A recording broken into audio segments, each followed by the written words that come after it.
There are two ways to add a new image slide or video slide to your zTransitions project. You can click on the Create New Image Slide or Create New Video Slide in the left-hand panel. A pop-up window will appear and you can browse for local images or videos.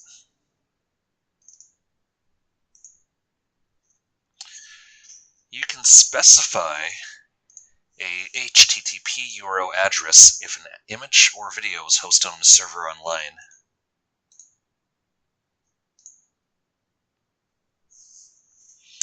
You can also drag and drop multiple videos or images from your computer at once to quickly add them.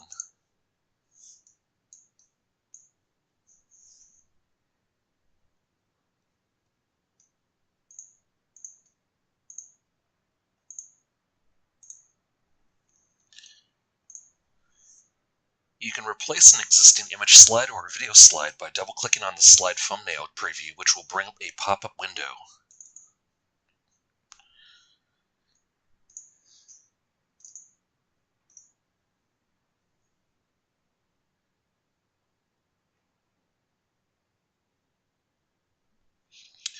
You can also change the slide source under the Set Slide Source properties in Slide Settings.